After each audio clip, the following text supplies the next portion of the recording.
Hello again. This is Kaitlin Busch, Speech Language Pathologist at Brains, here with another installment of the Brain Speech Bubble.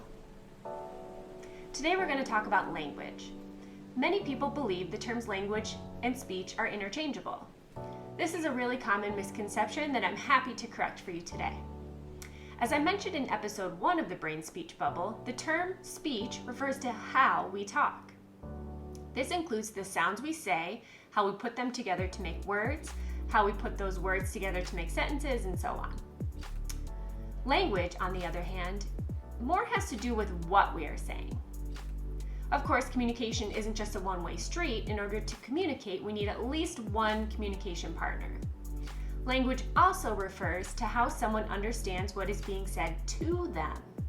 The amazing part is that people and even animals can communicate without using speech. Although animals don't actually use language, that is really special to just us humans. The simplest way to remember is speech is how we talk, and language is what we are communicating. As with anything else, of course, there is much more that goes into distinguishing between these two terms, but for today, we'll keep it simple. Language can be broken down into two general areas: expressive and receptive. Expressive language is what we are saying to our communication partner.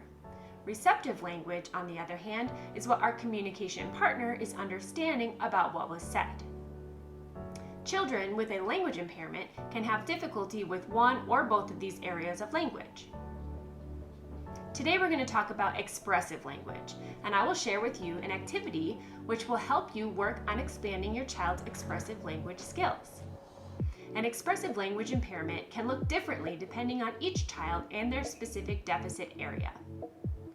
Some examples include simply not talking, only talking in very limited sentences, using very few types of sentences, or using incorrect nouns, verbs, pronouns, etc. within the sentences. Our activity today will specifically address if your child is using very simple sentences to communicate, either in verbal or written expression. Now let's get to it. Our expressive language activity for the day is what I call describe time. For describe time, your child is going to go and find a toy or object of their choosing. Really, any object will do. Once your child has found their object or toy, it's time to describe. It would really be best to model this first for the child so they really get a good understanding of what you're asking of them, so you'll want to go find an object as well. Here are the different elements you can use to describe your object, which are taken from the Expanding Expression tool created by speech language pathologist Sarah Smith. I will provide an example for my object, this piggy bank, as we go along. The descriptions include, first, identifying the group or category the item belongs to. So for my piggy bank example, I would consider this a part of the container group because it holds something.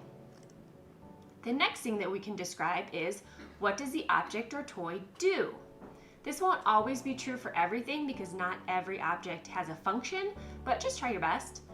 For this example, my piggy bank holds money. That's what it does. The next thing you're going to use to describe your object is, what does it look like? So this can include color, shape, and size. So for my example of my piggy bank, the color is obviously a light green with little polka dots all over it. The shape is pretty much round with a couple little points. And then the size, I would consider this pretty small for the most part. The next way we're going to describe our object is, what is it made of? Hopefully whatever object you've chosen is made of a material that your child is familiar with, like plastic or wood or paper. In my case, this piggy bank is made of ceramic. So that might be a little bit difficult for a child to understand, but you can help them through that one. The next thing we're going to describe is, what are the parts of the object? So for my example, my piggy bank has ears, eyes, a nose, legs, and a tail.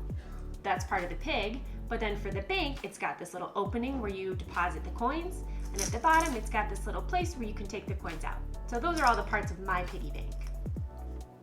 The next thing we're going to describe is, where do we find the object? This can get a little bit tricky, but just try your best. I would find my object on my shelf. If you've chosen an object from your kitchen, then that's where you would find it. It kind of just depends on what your object is. Finally, the last thing that we're going to describe is what else do we know about this object. Here we can start to introduce maybe some history with the object, or you can even talk about some opinions that you might have about it. For my example, what else I know about this object is that it was given to me as a gift many years ago. It holds money, and it's just kind of cute. Those are the things I know. As you go through each description of your object, ask your child to share that specific description of their object. So you'll say what group it belongs in, and then they'll say what group theirs belongs in. You can help them if they get stuck. Some of the descriptions are more difficult than others. But once this is done, you can put it all back together again. Share back all the things you listed about your object, or you could list all the things your child said about their object and they could do the same for yours. You can even write down what you've said too, if sometimes remembering all of those elements is a little bit difficult. The great thing about describe time is how quickly you can work on this skill. It's really easy to then incorporate this throughout your day without having to organize describe time specifically. So for example, as you're reading a book, pick out an object from the book and take turns describing it, using all those elements that we talked about. While you're cooking dinner, share a safe kitchen object with your child and ask them to describe that. When you're out on a walk, stop for a couple minutes and describe an object you see outside. There's so many opportunities for you to describe things throughout your day.